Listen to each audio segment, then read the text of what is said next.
Oh, God bless it, dude. That was a week. Mm-hmm. Holy crap. Yep. Hey, I mean, your boys did good.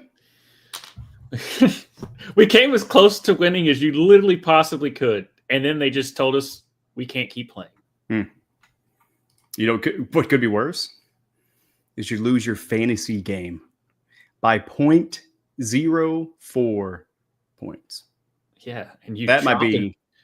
And you dropped a gentleman's 174 and you still lost by 0.04. And it all was because of the gosh damn Jets. Oh, those damn Jets, bro. Mm-hmm.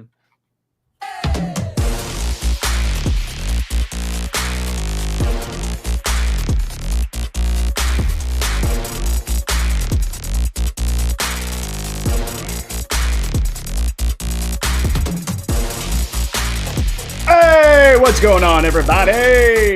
Welcome in. This is the Fantasy Fuck Around. Make sure it's good on the ones and the zeros. And, oh, man, we did it. Week 4 is in the books. 135. Oh, Lord, it feels good to win. It feels good to win more ways than one. Yeah, brother, how was your weekend, man? Cheers. Cheers. My weekend was odd because it feels good to win, and I don't know what to feel about a tie. I don't know what to feel about that. Like, and they both scored 40 points. It wasn't like it was like a first to whatever. Typically, those like overtime games are pretty crappy. That game was awesome. That was a banger. Like, I mean, pretty much game of the week. Yeah. My boys won and did very well. Yeah, you finally figured out how to score. Yeah, and scored quite a bit. We scored 37 points, and that was actually, I looked at the all of the previous games. That was the first time we scored over 35 points, and that was since I believe September 24th, 2023. You got to go back a few years, guys, to find that. That is absolutely ridiculous, but we are back. So are points, which means offense, which means fantasy relevancy for some of these players that we're going to talk about here in a bit. Josh, man, anything else? Any other games really kind of stick out to you? The Rams Colts. Yeah, Rams Colts. That was bad.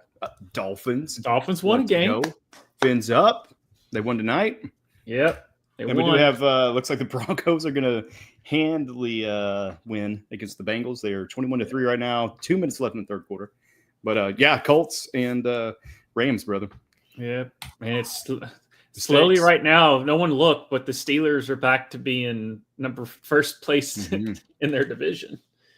And the Ravens look ridiculously off a rocker. The Bengals have been Joe Burrowed, and the Browns are the Browns. So... yeah, I don't think either team is trying not to win, yet sometimes they figure out how. Is what I get. It's a mess. The Titans are still defeated. Oh, they're terrible. 0-4. The Jets are 0-4, even though they actually did produce some garbage time. But then you look on the other side of the NFC, the Saints 0-4. But honestly, they're looking better. They've got some tough sledding as far as their schedule and just overall situation, but hey, it's actually looking pretty decent for them. But it is looking more than decent for some of these people out here, man, because we're talking about the top 10, bud.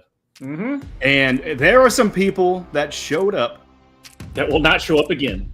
Yeah, that will not show up again. And there's quite a bit of people that showed the fuck out. Yeah, ladies and gentlemen, it is your week 4 top 10, baby.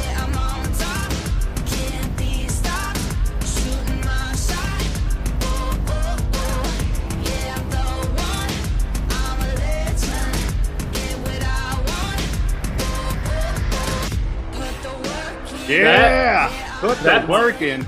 That montage was the epitome of the Dallas game of incredible, but yet just came up short. Oh man, I seriously, that tackle, that's a legendary tackle right there. Yeah.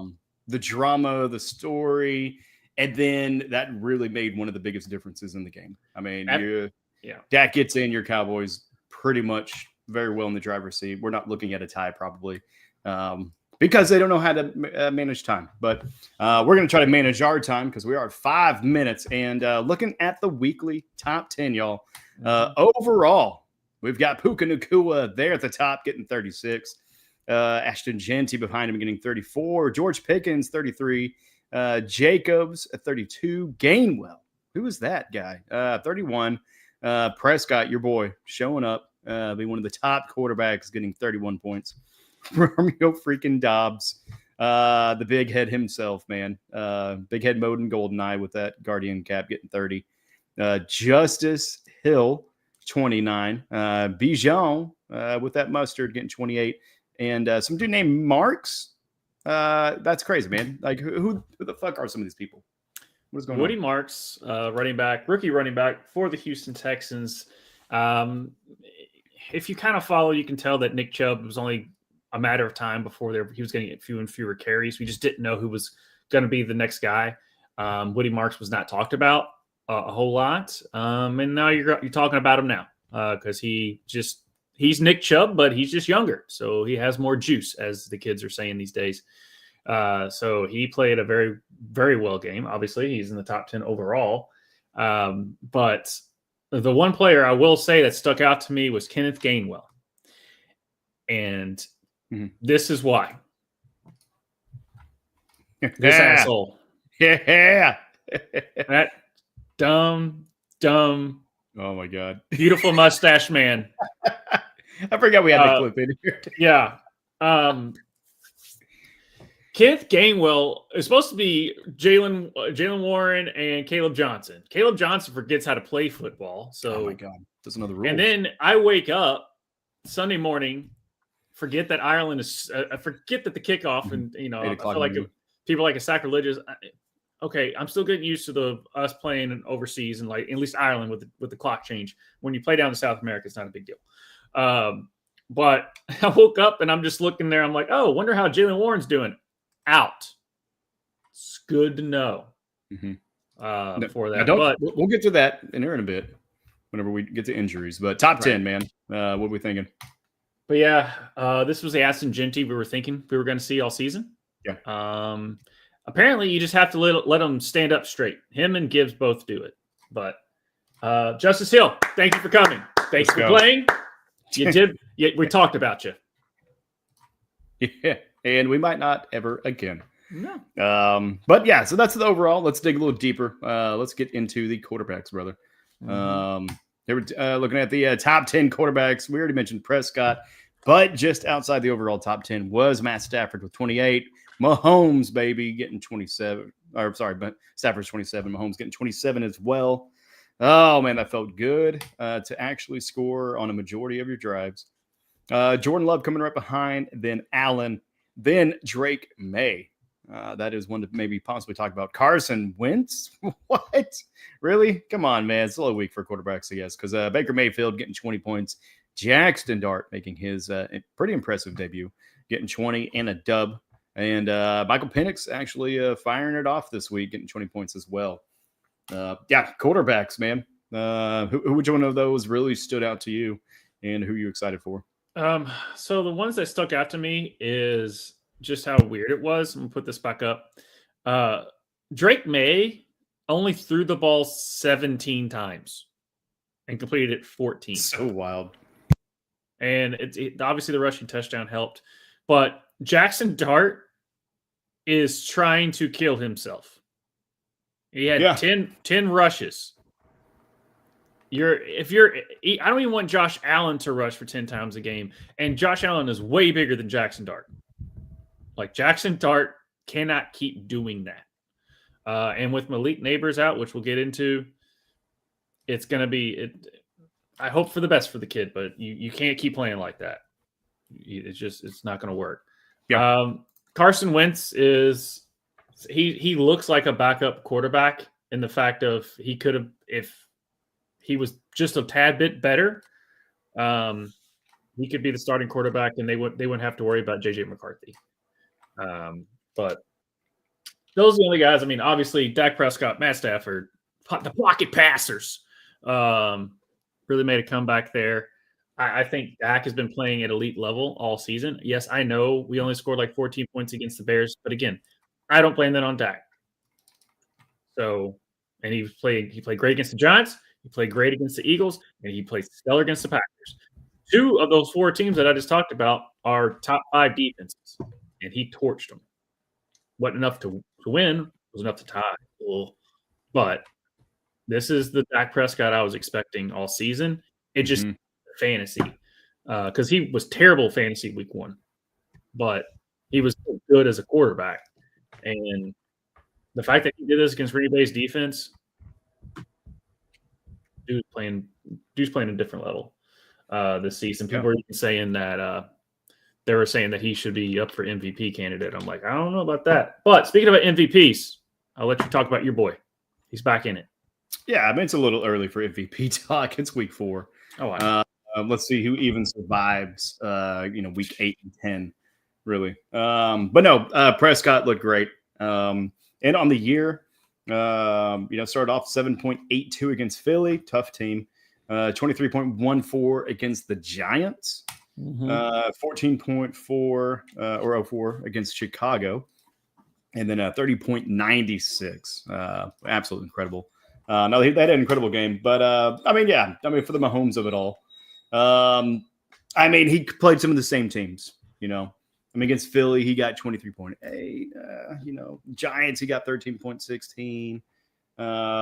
He did a little bit better against Philly than you did, But at the same time, we did not get the win. And I love fantasy football, but I care more about our record being better than what it is right now, being 2-2. But yeah, against Baltimore today, I think it was like up to the third quarter, they scored on every drive. And then Butker missed a kick, field goal. It was like, I think like a 50-yarder plus, but they looked good.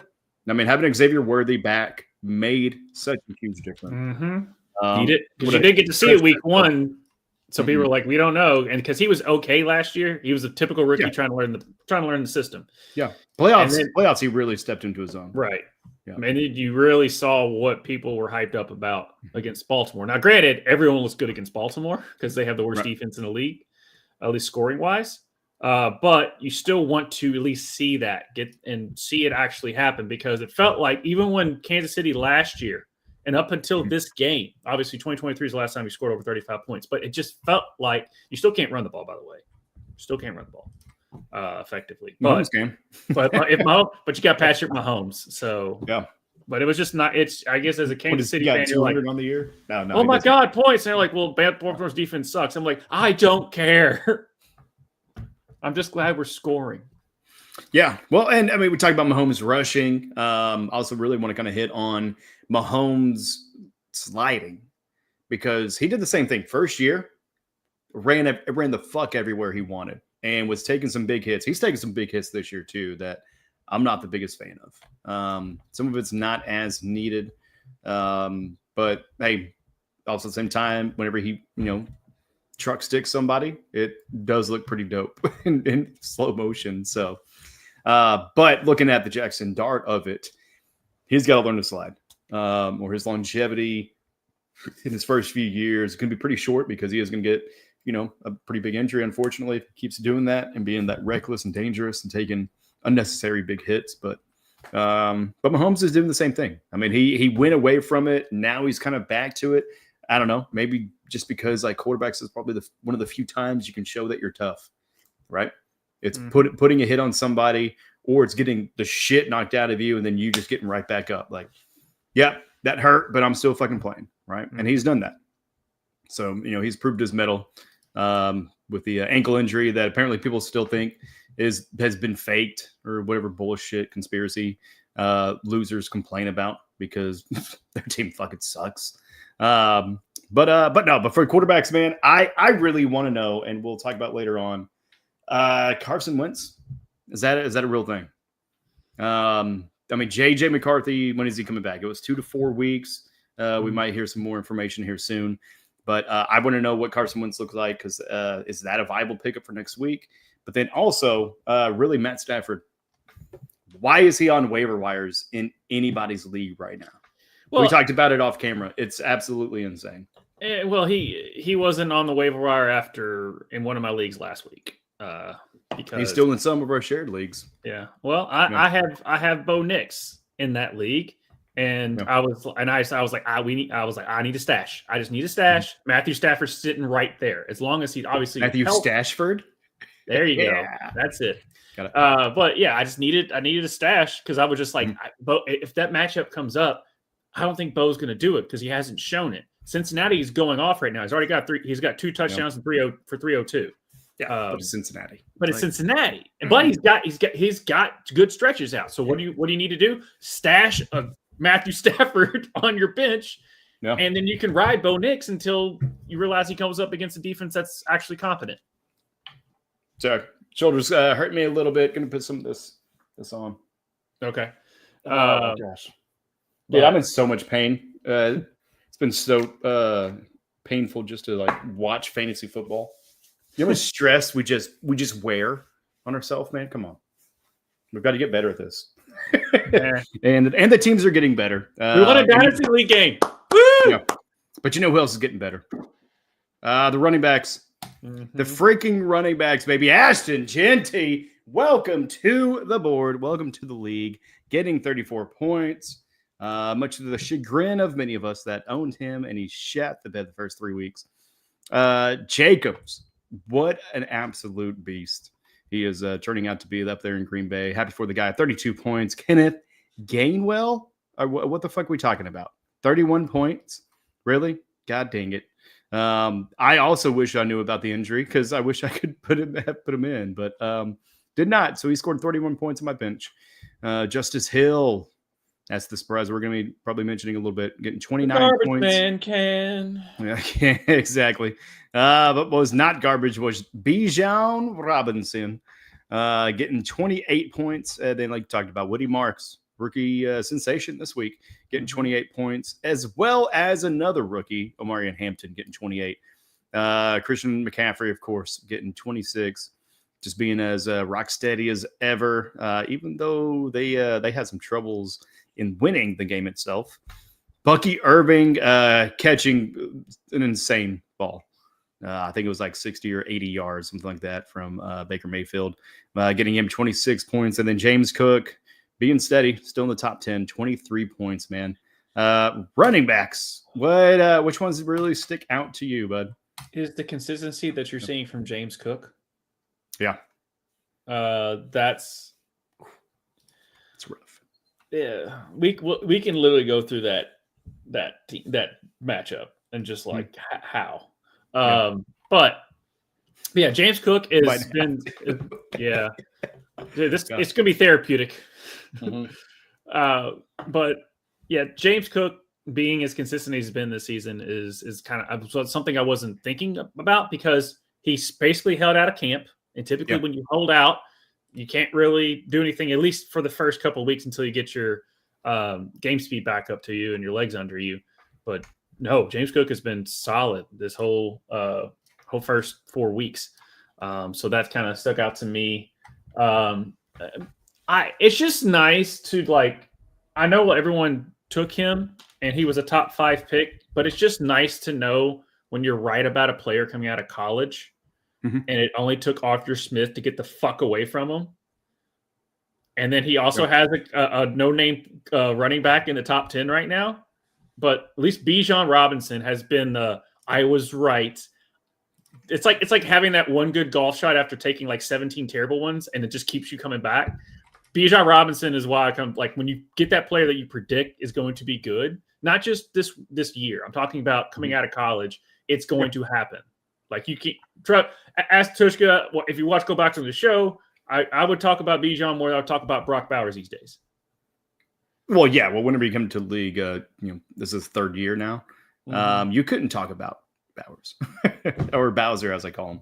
But yeah, I mean, even year one, I mean, out the gate, first 4 weeks, there was rookie year, 20.3, 21.2, 10 points, and then 18.7. His lowest was 0.3 one time.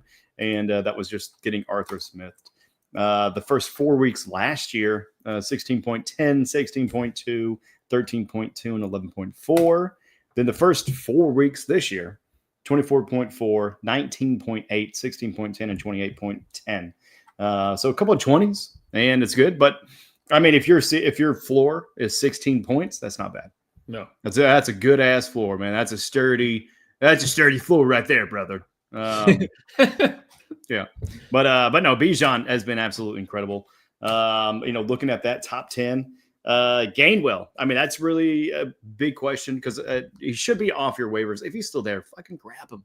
right. But Gainwell, right? Having been a couple of leagues, he was benched in one because also had Ash and Genty and some others in that, but he went off. I mean, is he a viable flex now? And I mean, I guess we'll learn more here in a bit with injuries. I mean, I keep alluding to it, but I don't know. I mean, what are you thinking as far as him for this next week? Yeah, I mean, definitely is a flex play. Yeah. We really don't know the status of Jaylen Warren, and it's Arthur Smith. So take the most decent player on a roster, and that you're like, oh yeah, he's a good utility player. Basically, take your best utility player that you have on your roster offensively. That's going to be a star that gets way too many targets and carries and throws the ball. He has Jonnu Smith on his team this year, but he's got his new toy in Kenneth Gainwell. Mm-hmm. And if an offensive coordinator likes it and Aaron Rodgers isn't pissed off about it, to me, unless you give me a roster that Giff has, then then I would start Kenneth Gainwell. Yeah, Giff, we'll talk about you later, man. If you want to do a trade, let me know. Because your team lost. You have so many good players. Maybe you're not that good because you lost today. Oh, so rough. But anyways, no, looking at Kenneth Gainwell on the year, 6.3, 6.6, 9.6, and then 31.4, right? Looks like a classic just spike, fluke game, but you got the injury to really consider. And, not having all the details really does kind of hurt in that. But looking at the snap percentage, it's kind of a little bit all over. First game was 54%, then 42, then 26, then 77. They are coming up on a bye week. Mm-hmm. So that is the tough one for Pittsburgh and some others we're going to talk about here in the waiver section of the show. But yeah, man, I mean, it's just interesting. I mean, just looking at it, it's like, honestly, I feel like the Pittsburgh bye is one of the worst timing because all of them look great. It's like, oh, cool. Let's put you back in. No, you're not going to be working. You're off the clock. Fuck. Who do I got? Shit. All right. Well, thanks for the L. Thanks for the dub this week. Thanks for the L next week, Pittsburgh. But yeah, man. Anything else on the running backs here in the top 10? No, nothing that. Yeah, Justice Hill, thanks for coming. Ashton Genty, welcome to the NFL. It's been great. We knew you had it in you the whole time. Josh Jacobs kind of got a little touchdown merchant there, even though he played really well. But he got those goal lines. I mean, the one that Tucker Kraft should have had. Sorry, Giff. That was they ended up giving Josh Jacobs on that. And Omarion Hampton, I'm a little worried about because his offensive line is gone. Yeah. Now, so that's the only thing that I'm a little bit worried about. But I think he's a must start, and that's why it worries me because that offensive line could. Is he a must flex or a must start? He's a must start. Where are you draft? Unless he dropped in your draft, you had great value. Where you drafted him, you're talking like a 4th, 5th round back. He's probably going to be your 2nd, 3rd back. So unless somebody has emerged, you got in the 6th, 7th round or wherever it was, those late round backs. No, Travis Etienne would have been taken around him too. So it's there's really okay. If Cam Scadaboo's on your team, then maybe have that conversation. But I'm starting Hampton over him every single time until Hampton shows me differently. And it's not Hampton, it's the offensive line. That's the thing. Yeah, no, that's good. That's good. Because lines do matter, and unfortunately, we did have quite a bit of injuries there. But let's get wide. Let's get a wide receiver. And Puka Nacua, this son of a bitch, dude. Love the guy. Hate not having him on any of my teams. Getting 36 points. George Pickens, baby. Yeah, let's go. The Speedy-less Cowboys. And he steps up. Does an incredible job getting 33 points for a lot of us. Romeo Dobbs who was probably still on quite a bit of people's waiver wire this past weekend or maybe like last week, getting 30. Amon-Ra St. Brown getting 26. Drake London, almost called you Derek, getting 25. Quentin John Stan. Silky John Stan. Yes, baby. Coming in, getting 24 points. DK Metcalf getting 24 himself. Jefferson, 23. Weird loss there. And then Ibuka, man, just, God, I mean, absolutely incredible. If you watch that top 10, you actually saw the pass, just threading that needle, getting 20 points himself. And then Depot, the man, Samuel, getting 20 points as well. Great week for wide receivers. It's been a great week scoring, period, but wide receivers did an incredible job. But anybody sticking out to you? Yeah, Romeo Doubs. And we talked about this a little off air. If sticks out to you, yeah, his head like there's two Packers, and the other one has I think his helmet's bigger, his head's bigger than Romeo, so his whatever it is, I forget what they're Guardian cap. Guardian cap, thank you. But with Romeo Doubs, people, for those all the 17 people that watched last week, thank you for watching. But you probably are like, oh, didn't you say last week to punt on the Green Bay receivers? Yeah. And this is why. That could have been anyone. Now, granted, Romeo Doubs got 58 yards. So wild, dude. There was 40 points scored. He got 3 of them. Yeah. 58 yards. You are betting on touchdowns. Oh, okay. So if you gamble, you were correct. Mm-hmm. Depending on your league, you probably did start Romeo because you're like, okay, if it's going to happen, it's going to happen now. And you needed all 3 touchdowns to be where it is. But most of the time, you probably didn't start him because of what I was saying. And that's why I want to punt on the Green Bay Packers because Green Bay Packers receivers, because of this situation of they went against a really bad defense. They scored 40 points. I know it took overtime. And you still got fancy outputs from Jordan Love, Romeo Doubs, and Jacobs. Of those 3, there's only 2 that I know I'm going to get stuff from, and that's Jacobs and Love. But I don't know where the points are going to go to the receivers. It could be Wicks next week. It could be Golden. It could be Romeo Doubs. It could be Tucker Kraft. I don't know who's getting the points. Yeah. And that would frustrate me. Yeah, and unfortunately for Kraft fans, they didn't get to see a whole lot this weekend. But kind of alluding to what you're talking about, man. Week 1 against Detroit, 8.8 is what Romeo Doubs got. And then against Washington, 11.8. And then at Cleveland, 4.5. I mean, that's a low fucking floor. I mean, that's what is that? Just hay? Basically just dirt and hay is your floor on that one, 4.5. Then this week, 29.8. So if you picked him up for this week, great, because guess what? Next week, bye-bye. They are on their bye week as well with Packers. So this is going to be the last sample size we get for a couple of weeks as far as what this Packer offense can do. They do come back to Cincinnati. So not looking great for Cincinnati tonight, but we'll see what oh crap, I lost the game. But yeah, man, anything else on Romeo Doubs or anybody else in the wide receiver world? Puka Nacua is exactly what I was expecting him to be if Matthew Stafford was healthy. And Matthew Stafford not knowing what his back is, and his back has been troubling his whole career. He's 82 years old at this point when it comes to NFL years.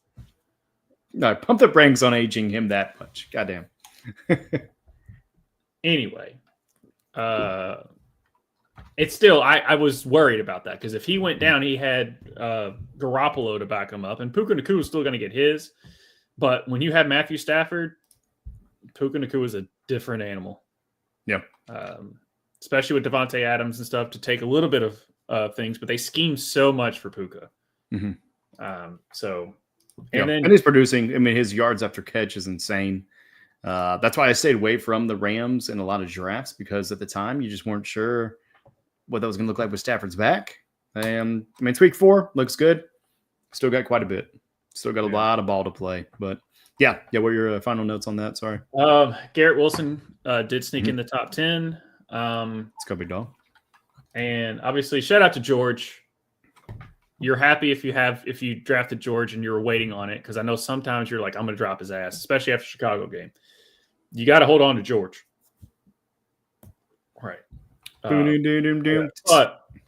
yeah, I just gotta. He's just Silky Johnston. Okay. So we got to find a drop for Pickens. So that's what I hear. Yeah.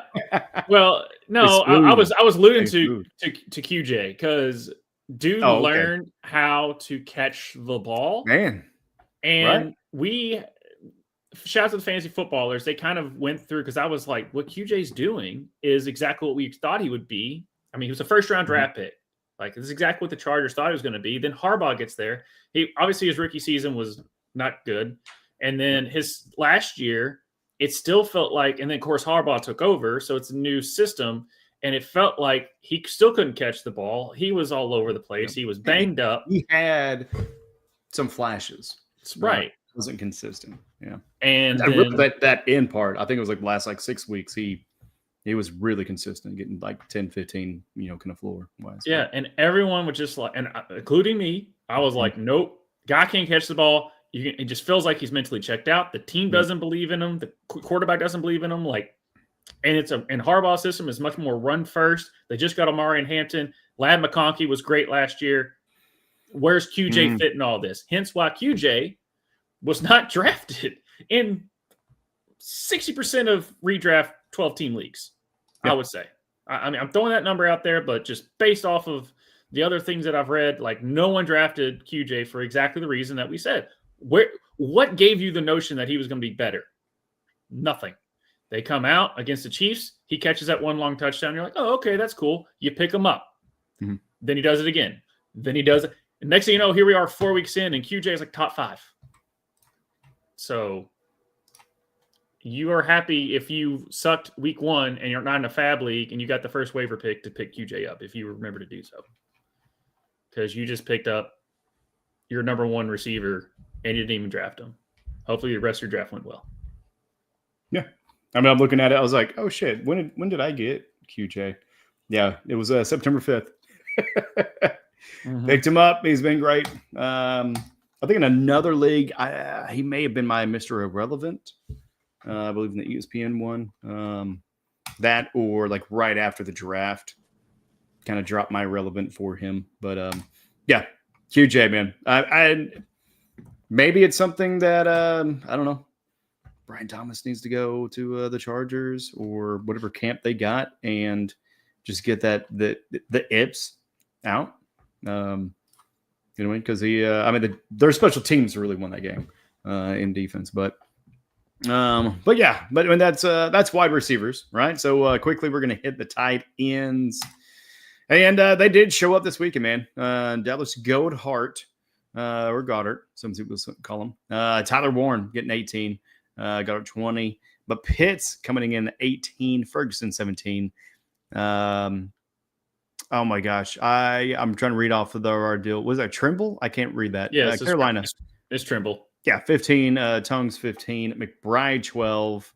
Oh shit, Barner. Barner. AJ Barner. I'm just gonna pull it up on Sleeper because it's AJ Barner, and then Hunter Henry, and then Mike Evans. I mean, not Mike Evans. Shoot, sorry. Yeah, Mike Evans. It's not Mike Evans. He doesn't play. He doesn't play for Carolina. No, you're talking about Mitchell. Mitchell, Evans. Yeah, that guy. He owes me Everybody money. knows Mitchell Evans. Yeah. I mean, kind of a little bit of a weird week for tight ends. There was a lot of mishaps. There was a lot of things getting called back that the touchdowns wise from tight ends for penalties, and then them getting basically just kind of robbed of some of those tight end or those touchdowns for them. But anything on the tight ends that really kind of stands out to you? Kind of a little bit of a low scoring affair, honestly. Hey, guess what? What? If you had a tight end and they scored a touchdown, Congratulations! Because that's what took them to make into the top 10. That's it. They scored a touchdown, they're probably in there. Because that being said, I'm so far batting 1,000 on being right about rookie tight ends because Tyler Warren is a dog. Oh yeah, yeah. Warren's been great in some other leagues. Goddard though, I mean, I feel like Goddard's really the big question here because getting 20 points this week, he got 10.3 last week. Right. He was out against Kansas City and against Dallas. He got 11.4. Really not that bad. I mean, on the season, looking at the top part, really. Yeah. He's taking all of AJ Brown's targets apparently. That's not like a fact or anything, but I'm just like throwing that out there. I'm like, Goddard's always been fine, but just the fact that AJ Brown, he got 7 yards. Yeah. And now he's cryptic tweeting again and all that stuff. Yeah, that tweet is wolf. Hey AJ, we could use some receivers. Want to come over to the red side? Come on, baby. Yeah, that is very odd. We'll see. Trade deadline. What will happen with AJ Brown? Sounds like news to me. Speaking of, are you ready to get into no, man, not yet. Settle down. Okay. But no, talking about Goddard, just outside the top 10 on the season. On the season, 4 tight ends, right? Even though quite a bit of them were not here this week. You got Ferguson, McBride. Ferguson's at the top, by the way. 62. McBride has a touchdown, so we don't have to do touchdown watch for McBride. But then Hunter Henry, Tyler Warren, Tucker Kraft, who unfortunately did not get one this weekend. But what's crazy, I'm going to finish it out. Dalton Kincaid after Kraft. Then you got Jawan Johnson down there in New Orleans. Kyle Pitts, and then Bowser, and then Zach Ertz. But out of that top 10, guess which 2 do not have a touchdown yet? I already said McBride has one. So, Fergie just got one this weekend. Yep, it would be your boy. Really our boy because I got him in another league. Tyler Warren. Yeah. He has 2 rushing touchdowns, but he doesn't have a he has 1 rushing touchdown. That's what threw me off because I thought you were talking about Warren, but then I realized because that's what happened with McBride early in the season last year. Like he had a fumble recovery or something in the end zone. Yeah. He had another rushing touchdown, but he never got a receiving touchdown. He had like honestly, the rushing touchdown wasn't until like week 10. Yeah. Like all of that was so freaking late. But no, but then the other one is Bowers. Yeah, Bowers. Actually. So those 2 getting the yardage, not getting the touchdowns. And if you're in the top 10, you're not getting touchdowns, you're really in the top 2. Yeah. Plus, when those touchdowns do come, then those points will landslide. Bowser's dealing with a bum knee anyway. Mm-hmm. So if he can get back to 100%, which I don't think he will, I think it's a meniscus thing. So I doubt it's going to get back to 100. But yeah, well, that almost sounds like we should start segueing. Yeah, is that right? Okay, so we got people that are hurt. Got maybe some trades or something going on, right? Or what? Are we talking about? Shit, dude. Talking about news and updates. Mm-hmm. How about Goosebumps opening? Exactly.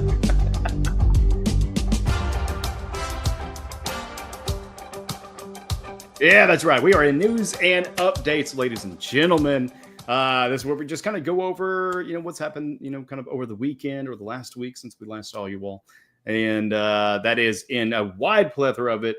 And unfortunately, this week, it's probably going to be pretty much injury heavy. But Josh, what do you got, dog?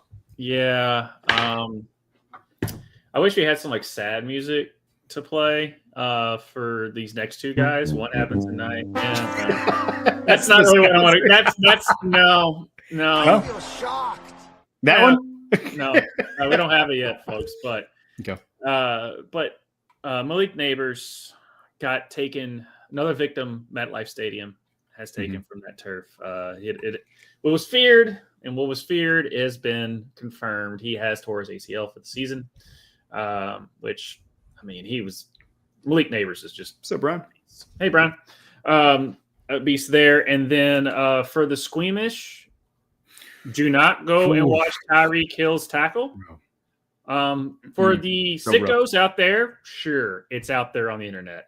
Long story short, Tyreek Hill is going to be out for the season with a lower leg injury. We'll just say it that way. I mean, probably everything in his knee is getting torn up. Yeah. Yeah, that. Oh my god! I mean, watching it live, they cut to break and everything, and I went back and even like took some screenshots because I wasn't sure if maybe they're at the point where they're going to start doctoring some of the live feed or whatnot, but wasn't able to screen capture. It looks bad, but when they came back from break and showed another angle, I nearly threw up in my mouth. Joe Theismann kind of esque, like we kind of talked about over the Alex phone. Smith.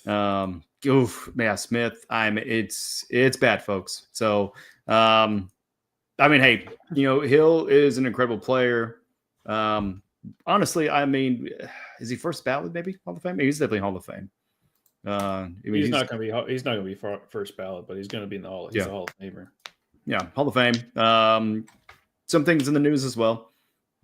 Kind of with domestic stuff, but you hate to see that like physically and in a game where they had a lot going their way, and I mean it just wasn't like a highly contested match, unfortunately.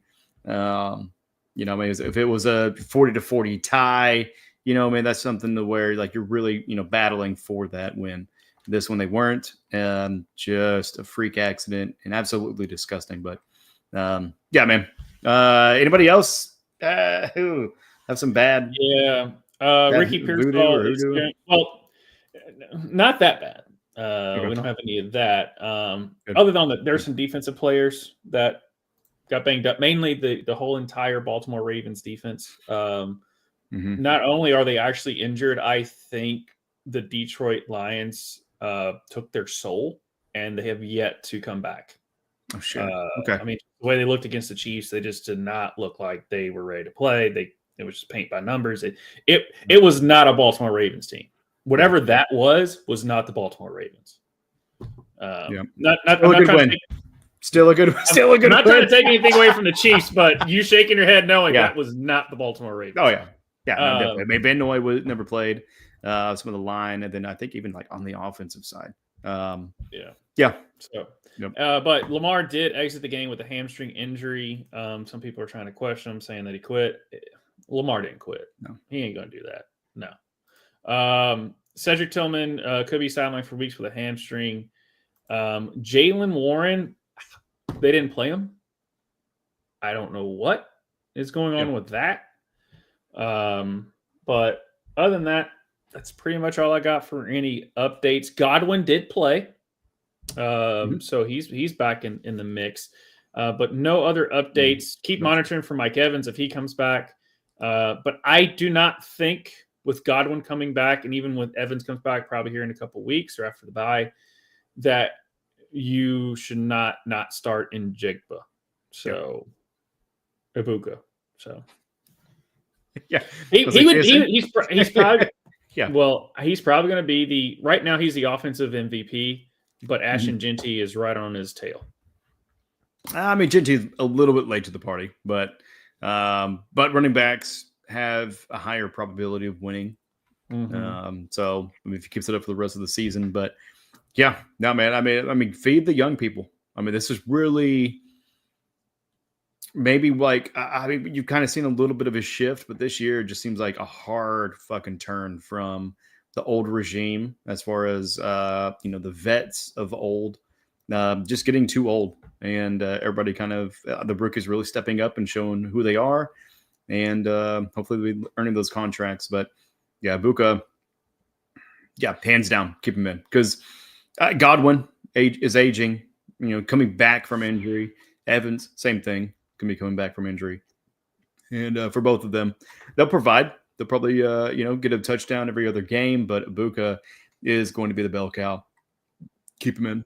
Excuse me. Sorry, Brian. Said hello earlier, but would y'all take A.J. Brown, Wan'Dale Robinson, and Alvin Kamara for Odunze, Judy, and Pacheco? Oh, God. I wouldn't take anybody for Pacheco right now. I mean, if you were getting AJ Brown, Wan'Dale, and Alvin for that, yes. Yeah. But because the only thing you're really giving up there is Odunze, whereas you're getting basically the number one receiver at this point for the Giants, Alvin Yep. Kamara is the only thing that has a Wandale's a good pulse on the Saints, and AJ Brown's going to be productive somewhere. So if you're getting that, I would take AJ Brown, Wandale Robinson, Alvin Kamara over Adunze, Judy, and Pacheco. If that's what you're asking. If you're asking the other way around, no, because Adunze has the higher ceiling than AJ, Wandale, and Alvin, but Judy and Pacheco are are uphill without a paddle right now. Yeah, I mean, we'll see what happens with the quarterback situation there, Cleveland. AJ Brown. I mean, that kind of mystique that's around there. I mean, that's the bench. I feel like him and Pacheco are the wash right there. Kamara had actually a pretty good weekend. The Saints did, even though they didn't win. They actually did produce. But yeah, the Wandale Robinson of it all. Now with Malik Neighbors out, yeah. I mean, that's definitely increasing. Get that trade done, bud. That's a good take right there. Matt C, what's up, Doc? Hey there. I just traded away Keenan, Ibuka, and Scatabo for Amon-Ra and Rashid White. My wide receivers are MHJ. Don't Marvin Harrison Jr. Oh, okay. Sorry. I about threw up in my mouth. JMO? Yeah, Jameson Williams. Williams, there with Detroit. Running backs are Henry, Achane, and Hampton. Did I do okay? Thank you. Oh gosh, man, it's rough having Williams. Personally, I had MHJ last year and hated it as far as having Harrison. But I mean, you traded away a lot of good stuff. Well, Amon-Ra is going to make up for because his running backs are still good. I mean, his running backs are still good, and maybe Marvin Harrison got resurrected after that touchdown where he mossed that dude. Yeah. So maybe. Now, granted, I mean, it's just the talent's there.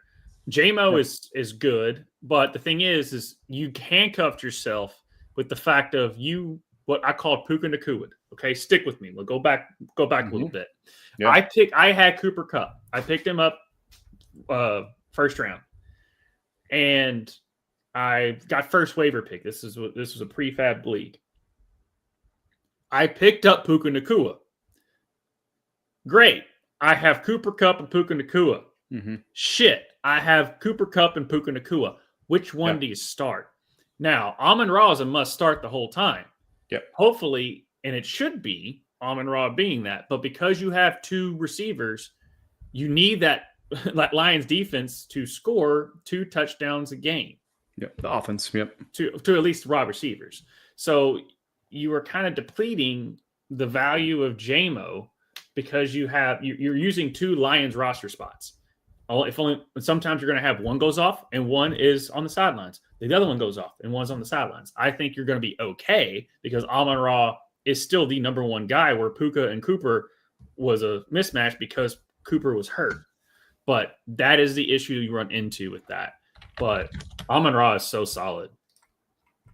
Yeah. And the Rashad White of it, that's where, that kind of first lost me a little bit on the year 2.6. Then week 2 against Houston, got 14.6, 2.4 and 8.6. And these are in pretty good scoring affairs.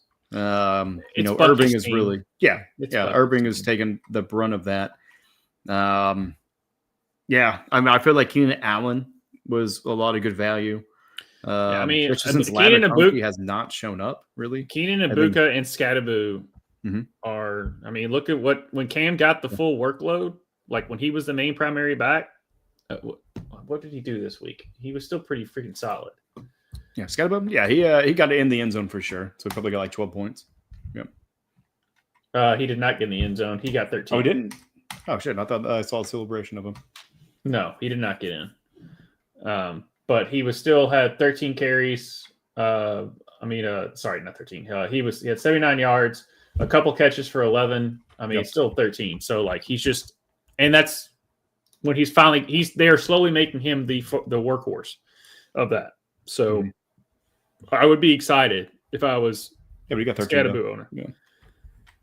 Yeah. Oh yeah. And with Jackson Dart, kind of really probably revitalizing that locker room. I mean, who knows what it was before, but clearly everybody's responding very well to him. You need Jackson to stay healthy. That's the problem. Yeah. He's such a rookie. That was such a rookie game of like he's going to do what he needs to do, but that playing style cannot last. As they said about I don't know how many other quarterbacks that were doing what Jackson Dart was doing, and he just can't. He's got to throw the ball. Yep. So, man, I feel like Amon-Ra was a good grab, but I think you gave up a little bit more than I would be willing to personally. But could be totally wrong because then, I mean, you do kind of shore up quite a bit of things. Your running back group is great, honestly. I mean, having Henry, Achane, and Hampton, bro. I mean, that's maybe not with Henry this weekend, but Achane and Hampton definitely provided for you. So. I like it, man. I like it. You're on your way, brother. And then Horns fan 224 thoughts on RJ Harvey, Waddle, with the injury to Hill. I don't know that whole Dolphins offense. Other than Achane, I don't know. Waddle, what's your thoughts, man? Waddle will be fine because of obviously the unfortunate injury to Hill. Waddle will be fine. Yep. He just is never healthy. And so he'll get a lot of garbage time stuff because they're going to be down a lot typically. But RJ Harvey, I would monitor his snap percentage because JK is still getting the bulk of the stuff, but they're still running schemes and stuff for RJ Harvey. So I would monitor his snap percentage. If it starts going down, then you can maybe have to move off of him if it's not a keeper league of some sort. Waddle, I'm okay with as long as he stays healthy. I think Waddle's going to be fine. I don't think he's going to blow the doors off or anything like he did 3 years ago, or 2 years ago, whichever that was, where he was super good a whole season because he was healthy. But RJ just monitor his snap percentage. Yeah, and with that, I mean, he's points wise production getting 7.9 in week 1, then 3.4, 4.6, and 19.8 tonight. Again, against the Bengals. Before that, they played Tennessee. Should have been a good game there. Then they played against the Colts. Good defense. Chargers. They've been electric. But they are going to be coming up against Philadelphia, the Jets, Giants, Dallas, and Houston coming up. So hopefully get some improvement. I've got him in one of the leagues, so I definitely want to see something from him. But snap percentage-wise is 29, 33, then 29.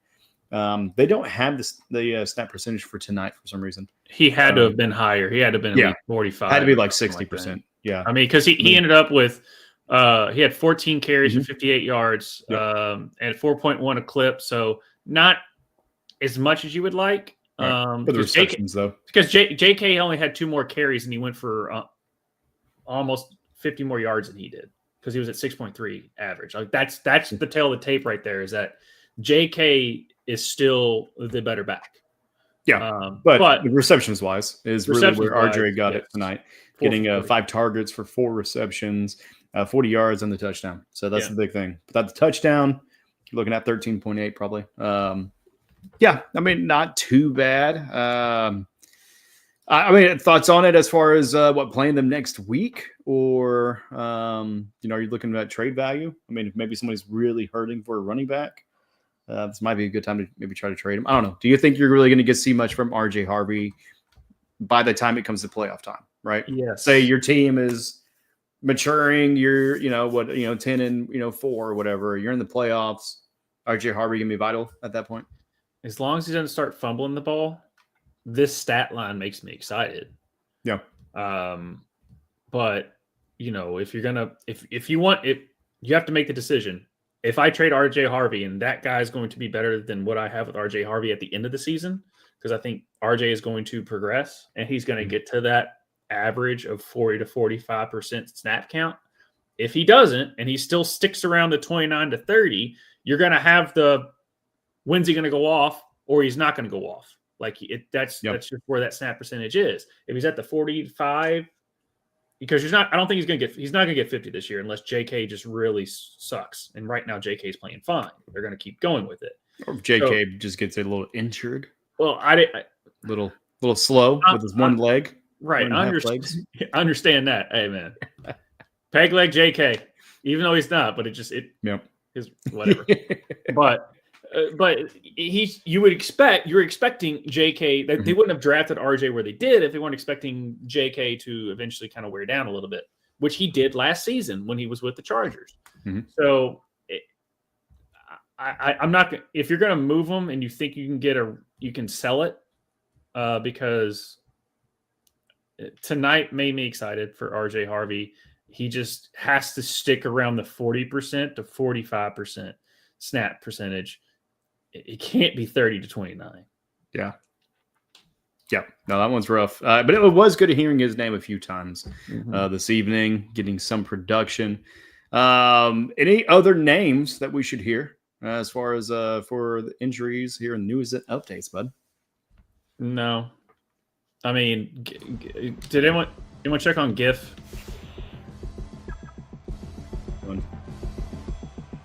I don't know, man. We're about to get wild. I'm probably going to leave you for a little bit solo. But I trust in you, man. You're a badass. You can handle anything that comes at you. Wild card, bitches!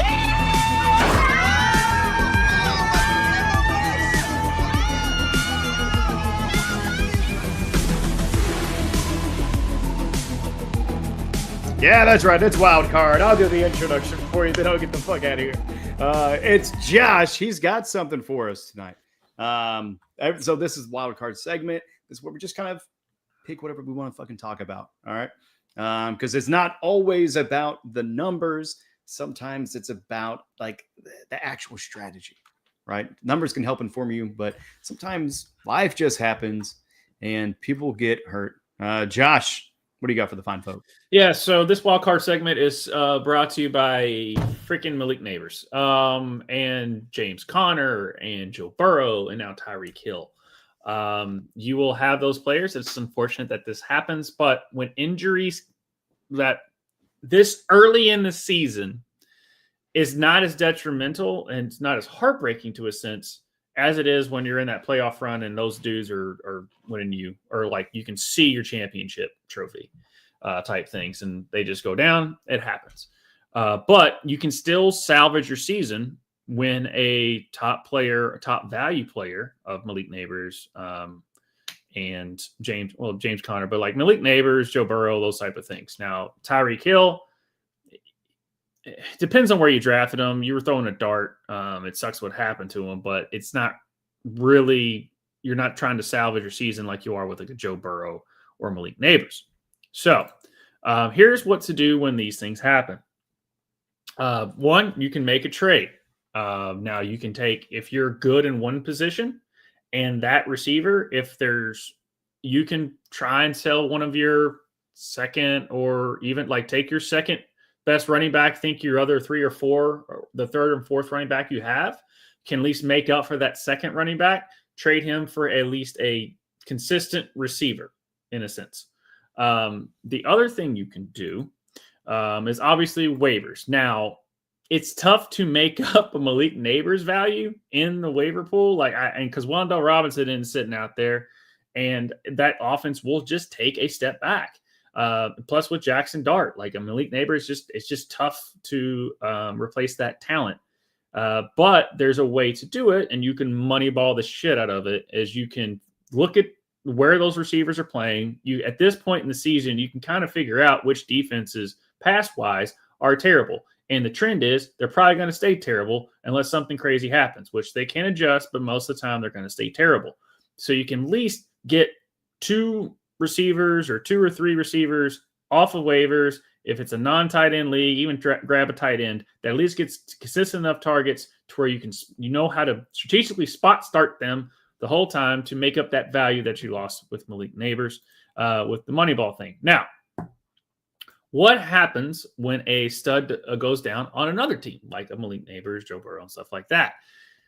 You just can toss out, hey, sorry about that, but I mean, because you already know on their team, you can probably get somebody off of them. So, and they might be tilting a little bit.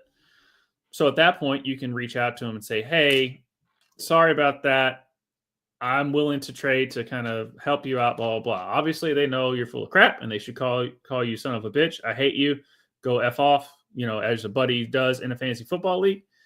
because you're kind of rubbing it in, but also or want to talk trades. So once you get all the bullshit out of the way, then you can probably finagle and get a decent player from them because they need it. Desperation on that. So it's not bad as long as you are fantasy oriented about that, because it just happens. And then also know the depth charts. Just know them. Know who's the next man up is. As I say in every football league, next man up mentality when someone goes down. Now it's hard to replace these guys, but waivers and trading, you can replace Joe Burrow. It's tough. You've got to really move you got to be really good at chess at this point because you were trying to do 7 things at once to make up ground for the value you lost. It sucks, but that is fantasy football. And if you sit there and say there's nothing I can do, then you've already lost. So those are the tips that I would suggest, or at least that I would throw out there, of when a stud goes down, either on your team or on someone else's team, to help out your fantasy season. Oh man, good, such good tips. You got the best tips, bro. Yeah, no, for real though. You talking about knowing the depth chart, absolutely significant. Because right now, I'm looking at Pittsburgh. Jalen Warren going out, right? Gainwell in. Who is right behind Gainwell? It's supposed to be Caleb Johnson. It's supposed right? It's supposed to be Caleb Johnson. I already dropped the motherfucker. At what point then Warren? I'm not picking Caleb Johnson back up, but no, it is one of those things of, hey, who is that third? Because if it is somebody that has a little bit of promise, Brashard Smith there in Kansas City, might see some more of him later on this year. Because Pacheco is not doing it. Kareem Hunt is he's old. He's great. Fucking love him, dude. Still producing, but the dude is aging. And Brashard Smith, man, he got a little bit of playing time. Dude, Hunt should not be but there's something mentally wrong with Pacheco. Oh no, he's got the yips. He's on Brian Thomas level. Because Kareem Hunt ran the ball like someone would kidnapped his son and it's on the other side of the line. Like he was running like that. No, he was doing absolutely phenomenal. Sorry. I'm eating at the same time. Kitchen a little bit earlier. I'm so hungry. But I'm also hungry to know more because, luckily I've been hit hard with the injury bug this year. Yeah. I got Malik Neighbors in my main league. Right. It's still week 4. Yep. So it can and will happen. Is it J.K. Dobbins? Is it, somebody else where they've got a rookie that's starting to bud a little bit, kind of sitting in the back that is still on waivers. Who knows? But I really do like that kind of shift in focus because, now that we got 4 weeks in, we got a little more data to work with, but you're really looking at, okay, who do I shore up? Because week 4 to 10, really to 12, there's going to be quite a bit of injuries. I mean, folks, if you've been watching us every week, unfortunately, we got to talk about injuries every single week. Joe Burrow, week 1, and most recently Malik Neighbors. These are people that are, first top picks, in their fields. And so like it, I hate it at the same time. But we did talk about waivers. So we might start moving that way. Anything else, man, that you got on the wild card? No, just don't. When something like that happens, don't panic. It's going to be an uphill climb. I'm not going to sit there and say it's easy. Trust me. I'm sitting here looking at my roster without Malik Neighbors, and I'm like, fuck. But there is a path. Especially this early in the season, there is a path. I've done it before. Wasn't easy. It was fun when you got to the end of it, but right now, let me ask you this: is it better for it to happen early than to happen late? Because I think towards the end, you're right. If you're already looking at playoffs, you might be looking at people that are going to lose you the playoff game and trying to make those adjustments. Well, I mean, I'm not saying we have choices, but you know what I mean, just for speculative reasons, is it easier to happen early on in the season where you can make adjustments or not? Yeah. Mentally, just because we've all gone through both ways. Mentally, it's better to happen early in the season because then you have a little bit more ground to make up. You can still make it. Whereas if it happens late in that season, at that point, there's you can't trade anymore. There's bullshit on waivers unless someone just gave up, and at that point that would be a big faux pas, unwritten rule in fantasy. Like you just don't, no one's going to do that. So I would rather have an early, because I mean, Iron that just commented, like he lost Burrow, picked up Drake May and Justin Fields. I'm okay with Drake May right now. Like he's not Joe Burrow, but for quarterbacks, it's easier to replace in a sense. Whereas like a running back or Malik Neighbors type, like that's tough. Like when whoever drafted Christian McCaffrey last year, they still made up for it. But man, it's just tough to do. But there is ways to do it. Whereas late in the season, there's dust bunnies on the waiver wire, and you just can't make that up. There's just no. You've gone past all the towns that sell shit. You're now at the home stretch, but there's no gas station. Yeah, long time ago. Yeah. I was saying the same thing. I was like, there's no gas stations left. You just got to go on the tank of gas you got, and that's what sucks. That's why I would rather lose a guy early than late, because you just can't make up for it, and it's going to kick. It's going to just kick you the whole time. Well, folks, you heard it from the man himself. It is one of those ordeals that better to happen early, because you can still make up for it. Dang waivers, ladies and gentlemen. Hello.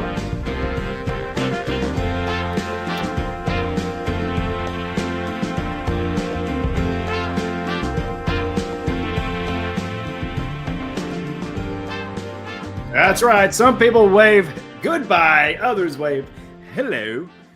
This is the waiver section, ladies and gentlemen. That's where we kind of go through a little bit of maybe possibly who's available. We talked about the injuries. We talked about, kind of what you do, trying to make some of those trades happen. Sometimes you can find some gems still on the waiver wire, even though this week is looking rough. Especially for running backs, man. Running backs has been tough sledding here in the last couple of weeks. You got Kenneth Gainwell, 2 or 3 weeks ago. Congratulations. That paid off. But yeah, I mean, Josh, looking at the waiver wire, who is really sticking out to you that is available in most leagues? All right.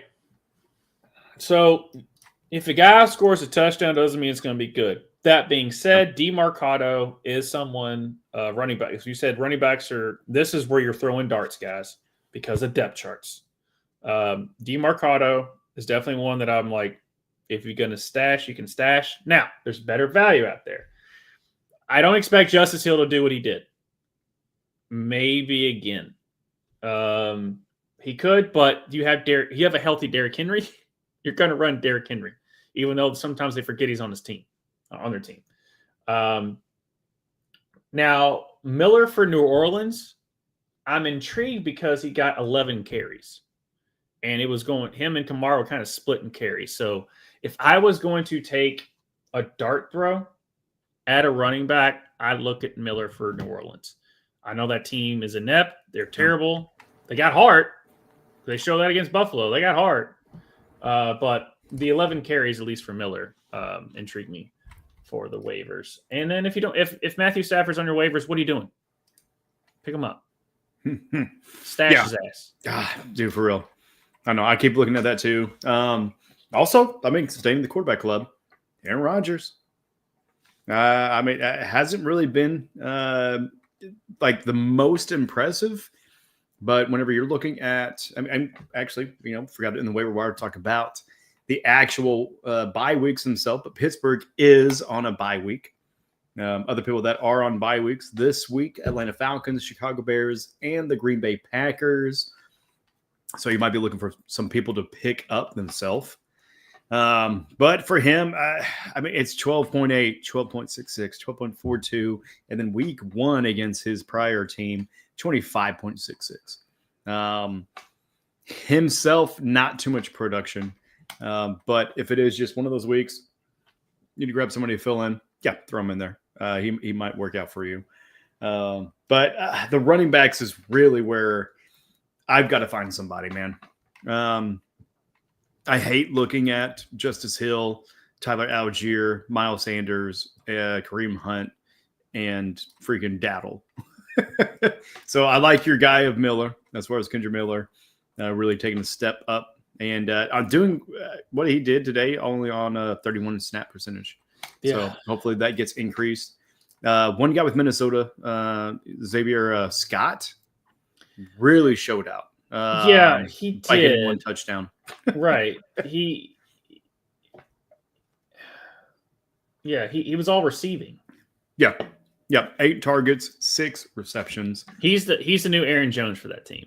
Mm-hmm. So sure. I mean, but he's not Aaron Jones. So you take a lesser Aaron Jones, and Jordan Mason's already taking 60-something% of that snap percentage anyway.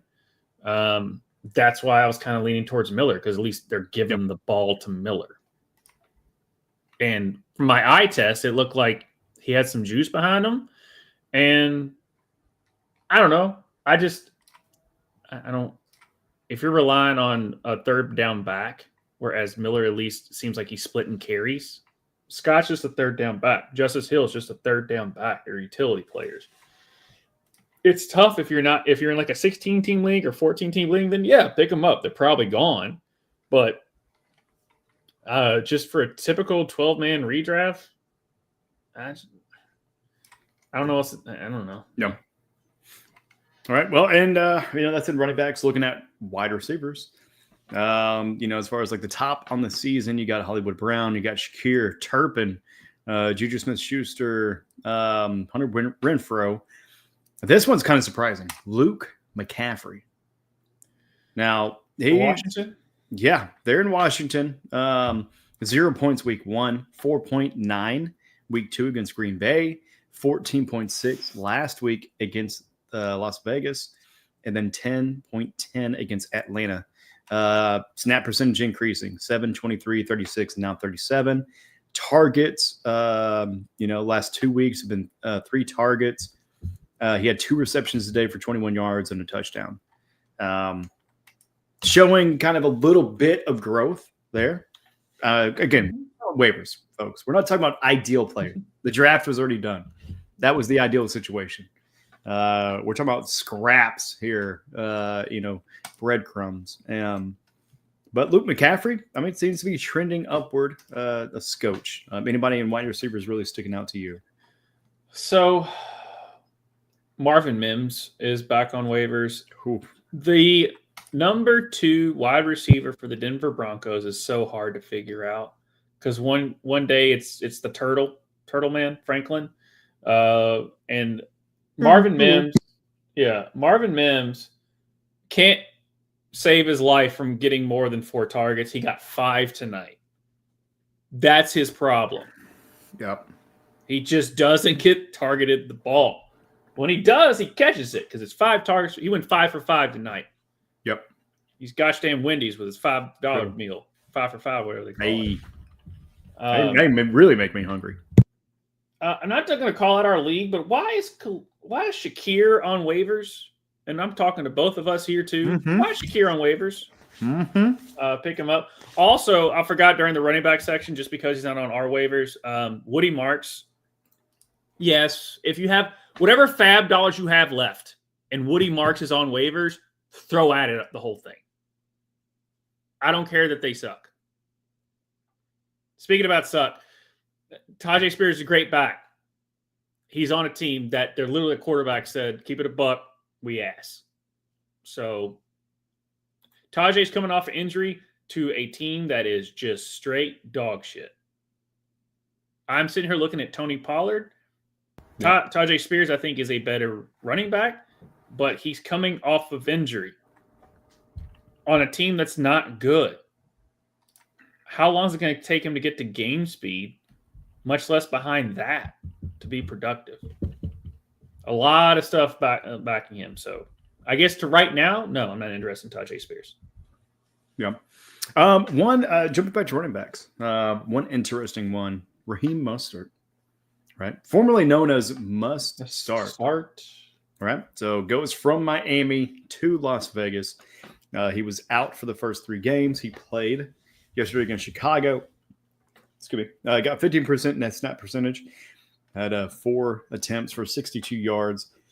And actually got 1 reception or 1 target, 1 reception for 11. So, sorry. Excuse me. Scored 8.3 points. I mean, is that even a consideration at all? Coming off of injury, new team. You still got Zamir White, and you got a rookie, Dylon Lieb. I mean, most plays for Las Vegas, right? Yeah. He's still got to compete with Zamir, and like you were saying, much less Ashton Genty is going to get everything. Oh yeah. I mean, Ashton Genty is the prime, right? We're talking about the secondaries, right? If you're asking me, I'd rather take either a shot at Emmanuel Wilson as a backup to Josh Jacobs, or your boy out of Kansas City, Rashard Smith. I'd rather take those 2 over Mostert, just because we know Zamir White's going to get stuff. Ashton Genty's going to take the bulk load of it. I don't see where Mostert gets what you need for him to even roster. Yeah. Tough running back room. Yeah. And Genty is warming up. So that one's going to be tough. But I don't know. Just looking at that, I was like, oh, that's interesting. From, must start to, I want to say mustard joke because it's, kind of sour. But, I mean, Bijan makes Dijon fucking great. So, but anyway, anybody else, though? We're talking about bye weeks as well. So, Packers, Steelers are out. Probably have those defenses, possibly, So what defense may you be looking to stream? You're also looking at kickers, right? So Boswell and some of the other people. It's going to be kind of a little bit of tough, but definitely look at your waivers, see who's available, and it's all about the matchups, right, brother? Yep. But I guess right now I would just target Jacksonville Jaguars. Their defense is playing very freaking well, guys. So good. Now, they might turn back into a pumpkin and fall off a cliff, but their personnel is playing very well. And they aren't really playing Travis Hunter in the defensive back position either. Plus, that team is playing well, and they don't have to throw in their guy that their GM did a gospel on when he introduced him. So I would pick up Jacksonville and just let it ride and see what happens. But yes, it's all about matchups. If you going into the season, people probably didn't pick up the Seattle Seahawks. You're happy you did. People coming into the season probably didn't pick up the Los Angeles Rams. You're happy you did. A lot of people didn't pick up the Green Bay Packers because Michael Parsons was on the team during your draft. You're happy you did. I don't care what they did this past week. It's gonna be fine. Wyatt going out, or whatever his name was, going out hurt a little bit. But yeah, that's Jacksonville Jaguars. That's tough though, man, because they're playing Kansas City, right? Revitalized Kansas City. We'll see. That defense is a low turnover efficiency, Kansas City. Well, I know that. But it is at Jacksonville. It's there in Duval. But they do go against Seattle the following week, then the Rams, then they have a bye week. Honestly, I would stay away from them. That 3-week run, pretty tough. I would probably pick them up during the bye, whenever people are not able to use them, if you can stash, but maybe the week after. Yeah, as far as defenses, man, it is tough sledding, but you also got Chicago, who, even though don't really win a ton of games, they've gotten 11 points. Against Detroit, they got -4. But then the last couple of weeks, they got 12 and 11. What's the difference, man? Is it because they played Dallas and the Las Vegas Raiders? They played Dallas and they took out CeeDee Lamb, and they were behind, so that offense went to shit. And then they played Geno Smith, who threw the ball to them 3 different times. Yeah. And Max Crosby was just on a tear against the Bears. It was ridiculous. Even though the Bears won, Max Crosby was owning them. So I mean, I don't know. I would take if the Raiders are out there, I'd take them just because Max Crosby's going to sack the quarterback 7 times. Oh man, he had himself a game. Yeah, he really did. But yeah, no, the Bears. That is a false promise, hands down. That's why I love setting that up because it's be rough. But the Colts, I think that's the true one there. Colts, even though it's been up and down, they are still available in quite a bit of leagues. And then what about the Rams defense though? Is the Rams I'm big on the Rams defense. Legit. Yes. Yeah. Yes. If Seattle or the Rams are on the waivers, pick them up. Yeah. And I mean, they're coming up the next few weeks. They'll be playing San Francisco, Baltimore, then Jacksonville, and then their bye is in week 8. Yeah. But yeah. If you need a spot start a team, because a lot of unless you're Kansas City fans, really and truly, like the Chiefs defense really has been okay compared to the scoring wise. I mean, they've been fine enough to win. But if you need I just need a defense that I know is competent, put Kansas City in. Yeah. So. I mean, on the year, 4 points week 1, 3 week 2, 12 week 3, and then 8 week 4. But you're also talking about them playing the Chargers, the Philadelphia Eagles, and the Baltimore Ravens. Right. Whether injured or not, they are still a fucking championship caliber team. The big week was against the Giants. But coming up, we got Jacksonville, Detroit, the Raiders, Washington Commanders, and then the Buffalo Bills. So kind of some tough sledding up there too. But yeah, definitely be looking at what your waiver wires have to provide. Kickers, anything on there? I'm super excited to get Schrader, that Indianapolis Colts kicker. Yeah. Glad to have that guy on my team. I don't know, dude. I've got Brandon Aubrey, Chris. I've got the Steelers kicker. I got Boswell, and then I've got McLaughlin from Tampa Bay. Yeah. I haven't looked at kickers all season. Yeah. I'm good. I don't have to look at kickers. I'm good. That's why people taking kickers so freaking early makes no sense. I got all 3 of those guys, and I picked them in the 13th or 14th round, depending on if there was a kicker that I liked. If McLaughlin was there, I picked McLaughlin. If obviously Aubrey was there, he probably wasn't. I picked him, and then Boswell. No one talked about him, and I was like, he was the best kicker last year. That wasn't Brandon Aubrey as far as points wise. Brandon Aubrey just made everything from 50 plus. Boswell's been ridiculous. Bro, you're making me want to go into the deep pocket there because you're not wrong. Brandon Aubrey, 194 in the season. Boswell, 191. And then after that, you have Dicker, Fairbarn, Sanders there in Miami, McLaughlin out of Tampa Bay, Bates out of Detroit, and Lutz there in Denver. I'm glad you said that because I do have Boswell. And I was actually looking at Myers in Seattle. Sorry. Some of those things looking a little tempting. Maybe a little grass is greener on the other side. But yeah, man, you know what else is green? Want to go to the other side, man? Yeah. Hey, if you guys can't tell, here in a bit, and we're gonna be joined by somebody else who has experienced the smoke in more ways than but one. He needs some good positive vibes right now. He needs some good vibes, man. Give us a love. It's 4th and 20.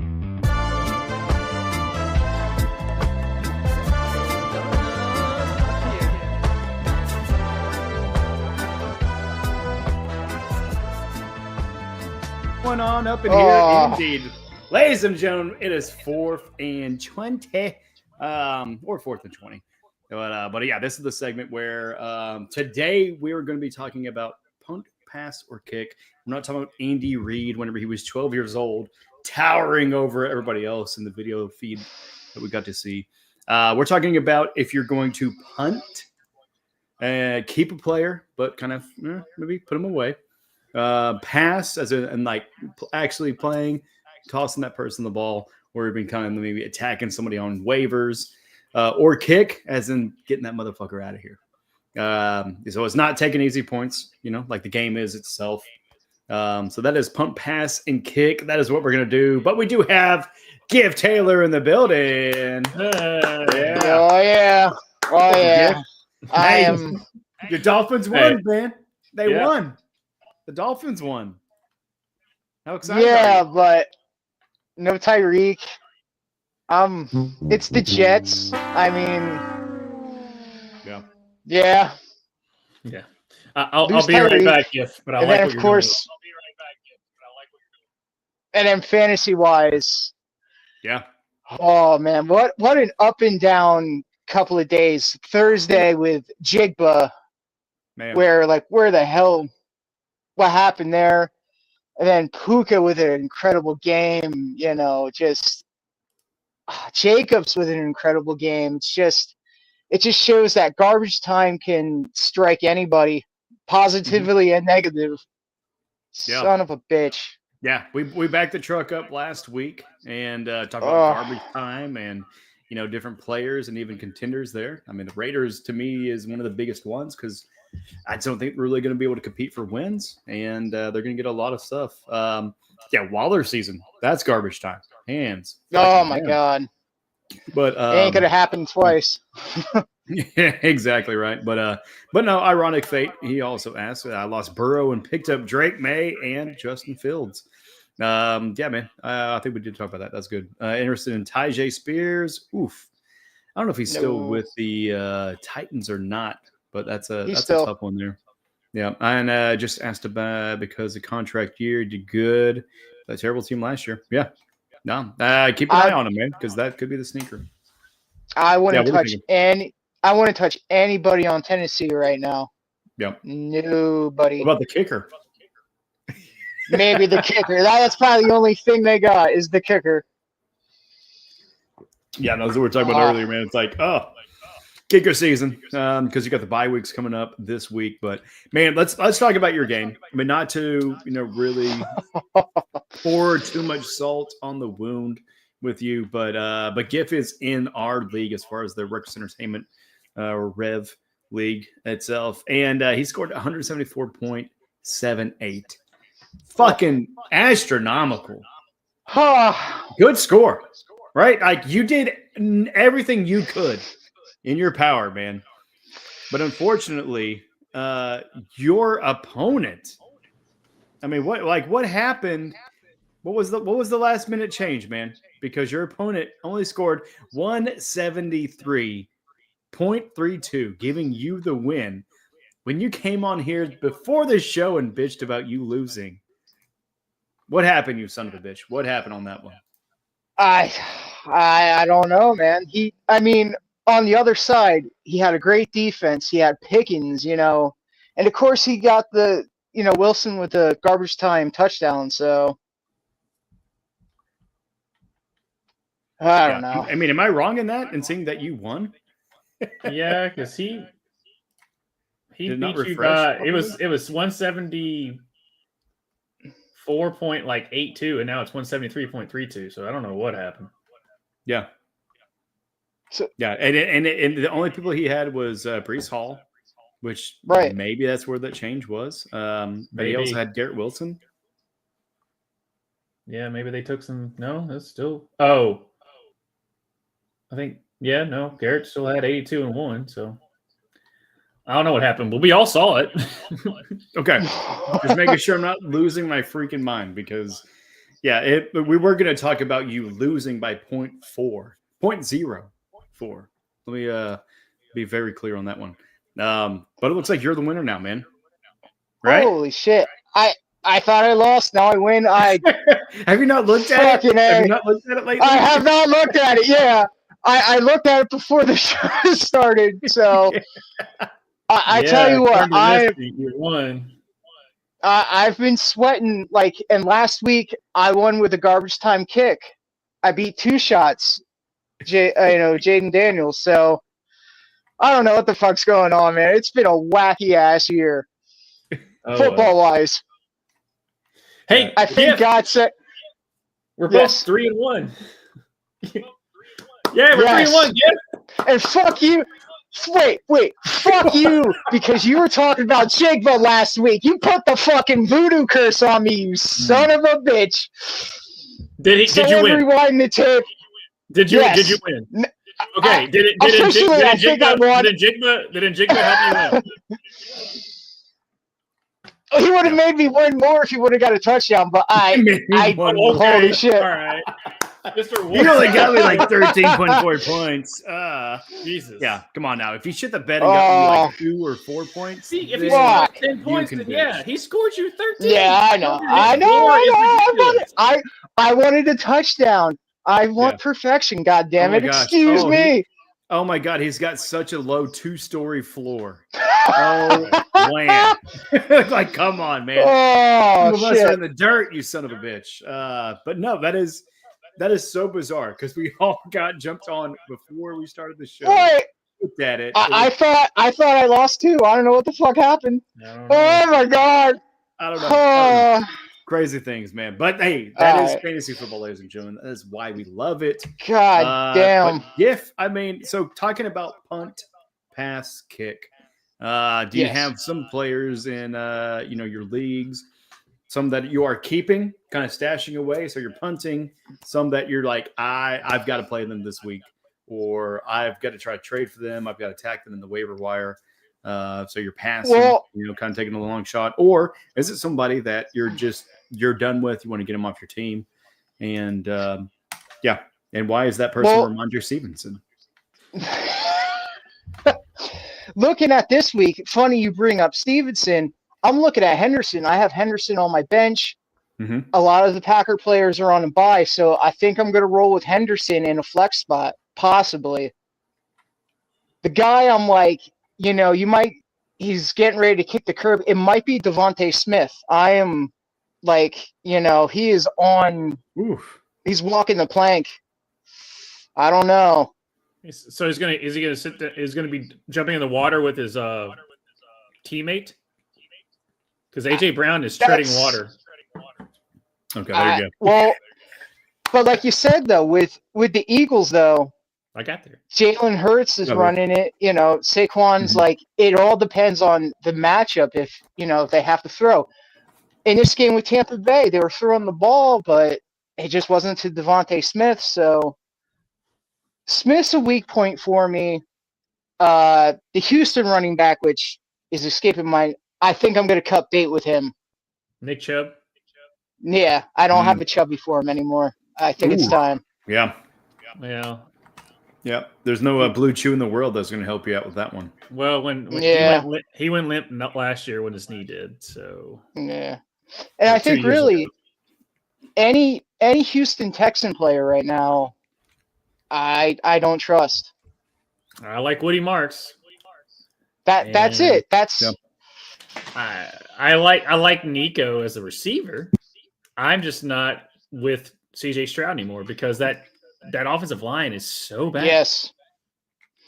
And like I said, in the draft we had this year, I was thinking about CJ Stroud, but then with that crappy offensive line they have, and believe me, I'm a Dolphins fan. I know about shitty offensive lines, It's just not, it's too risky.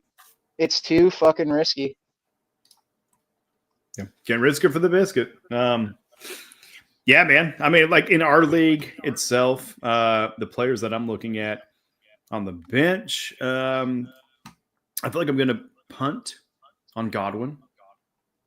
Coming back from injury, he only got 5.6. I'm not going to freak out about that dude. Was going to look at some other leagues for the pass, but because, man, it's so tough. Like RJ Harvey actually having a good game. It was Cincinnati. They play Philadelphia next week. But the week after they play the Jets, then they play the Giants, and that's where I'm excited to play him. So I feel like that has to be my punt right there. God, dude, the pass, I'm not too sure. But the kick, Tutton, dude. What the fuck is going on? I thought Tutton was something. It's not Wanna was it's Tutton. Come on. It's because Travis Etienne might be back. Dude, he looks So wait, you're not tooting for Tutton? I'm gonna be shitting my drawers. No, he's not. He's not boost scooting tooting. Yeah. It's not Boost Scootin' Boogie. No, ETN looks It's so freaking good. Playing really well right now. Yeah, if you guys rewatch it, look at the top 10 intro. That juke he put on that final defender, and for the defender to jump and then take out his teammate for ETN to just run into the end zone. Absolute fucking poetry. Incredible work by him.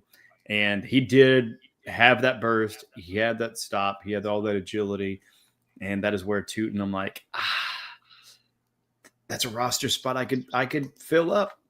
You know what I mean? But same time, it's like, who do you fill them up with running back wise? But Josh, I mean, which players on your teams, your 3,428 teams, who you looking at as far as who to punt, pass, or kick? All right, so I am punting on Ledidi McConkey. It's like they forgot he's on the team. Now, the reason that's why I'm benching him and not just kicking on him. Yeah. Because until they show, and because Justin Herbert, if you look at his fantasy numbers, he's a winner. But he's not a fantasy winner. If your opponent would have started Bo Nix over Justin Herbert, you would have gotten destroyed. I'm telling you, Herbert's the white Tua. Okay. It seemed like, well, I don't think he has that many concussions. Justin Herbert wins at least. I don't know why my voice cracked, but Justin Herbert wins at least. And he's competent. Tua, no. Well, let's. But yeah, there's I feel like Tua's the white Tua. But speaking about white, I am passing on Cam Scatterboo. Ooh. Passing is a good thing. Passing is going. Yes, because he has the reins. Yeah. And that team, they might have to stack the box a little bit, so it might be a little tough sledding until Jackson Dart can show he can throw the ball. But if Jackson doesn't start working, then they're going to switch to Russell. Guess who's still going to be in the backfield? Cam. Guess who's still a bowling ball head of steam, wants to punch every person in the face as he runs by him. So I didn't realize he had that good of a burst. He is going to have the greatest, shortest career, but we're going to enjoy every minute of it. So to me right now, Cam Scatterboo is a legit must start number 2 running back. No, I really like that. Love the poignant thought of short career because, the way he runs, it's like 3 years. Mm-hmm. Like Pacheco. Told you last year, he's going to get injured. The way he's running, he's going to get injured, breaks a leg, comes back. Just not the same. Yeah. Just not the same. I mean, I forgot how to play football itself. Forgot what a lateral pass was or a backwards pass. But, I love that, man. That's good. Yeah. And what about your kick? I'm kicking on probably someone's 4th to 6th round pick in their drafts because they don't know what to do with him, and that is Travis Hunter. Yeah, it's not the fact, it's not the talent. No. It's they don't know if he's going to be a receiver, if he's going to be defensive back, because I don't think he played a defensive snap in the second half. Yeah, no, they did, and he really didn't do a whole lot on offense these past couple of weeks. Yeah, they forced it a lot on him week 1. Brian Thomas got scared to get tackled, and so people are like, "Oh, Travis is going to be the guy," and it feels like it's falling off. Washington is getting a lot of targets there now. They're still getting the ball to Brian Thomas as much as they possibly can, but Travis Hunter is taking a step back, and it just doesn't make sense based off of you traded up to get Travis Hunter. You spent draft capital. You had your GM who looks 12 give a sermon on Travis Hunter. You would think the dude was supposed to elevate the space. Right. Why is he not elevating the space? Yeah. He's just not. And that's why right now I don't feel bad about dropping him. He's all a name right now, not production. Yeah. And is also why I'm so excited. I did not draft him at all. No, I stayed the fuck away from him just for that very reason. But yeah, GIF. I mean, is there any other kind of thoughts on who you're punting, passing, or kicking specifically? Nope. Did we lose you? Oh, you're back. You're back. You're back. I'm back. Okay. Yeah. There you go, man. Any final thoughts? Can you hear me? Yes, sir.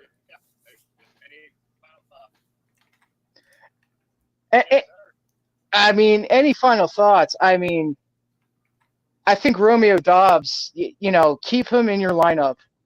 I mean, I know the Packers offense is hard to, but I think he's the go-to guy for Jordan Love. I think he's going to be the consistent receiver throughout the whole year. That's just my opinion, but I think Romeo might be a league winner for you.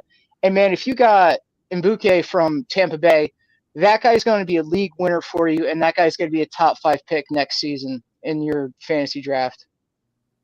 And that's why I'm keeping him in the 4th round next year in my big league, because I can think about shit. Hey, I have a Buka like everywhere. Definitely. Yeah. But you got me in a keeper league though. And the draft especially, spot, yeah.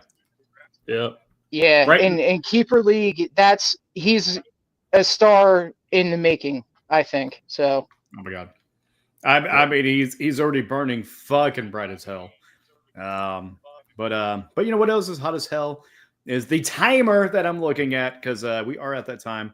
GIF, we're gonna remove you, brother. Appreciate you. Stick around behind the scenes. We'll hang out afterwards. But Josh, man, good fucking episode. A crazy week. A lot to digest, a lot to break through. Man, waivers, I really wish they were a lot deeper, because I really need somebody for some of these bye weeks. But man, yeah. What are your final thoughts? It's about that time where you just have to think your other opponents just lose track of time and don't focus, because sometimes you can get a Bucky Irving that you got last year a little bit early around this time. This is where people are starting to pick up Bucky, because Bucky was slowly getting to that role. RJ Harvey has been picked up already and drafted in a bunch of leagues. But he's about that to be that back that I would be like, oh, okay, let me target him. So these could be the time that waivers, that person might not be producing at this point, but this is that time where you're like, I see where this projection is going. And then you would just stash them. That's pretty much what you're doing. If you're trying to make up for Malik Neighbors or Joe Burrow or James Conner in that situation, you can still do it because it's early enough in the season, and other teams could be desperate for a solid player that you have that you're okay with giving up because you just need that extra boost. So just because you lose Malik Neighbors doesn't mean it's over. That's true. And also, sorry, man. I just want to emulate. Bad for a running back. Yeah, doesn't know how to wear a hat. Doesn't know that there's fucking buttons that strap in. But we do. And hope y'all strapped in for the show. We appreciate you guys. Y'all take it easy. We love you. That Have makes a good one.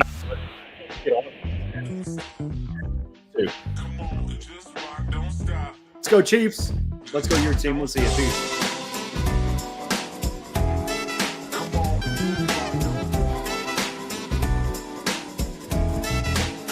I gotta snap it back. I got such a small head compared to these NFL players, man. So many buttons I gotta snap back. You know, man?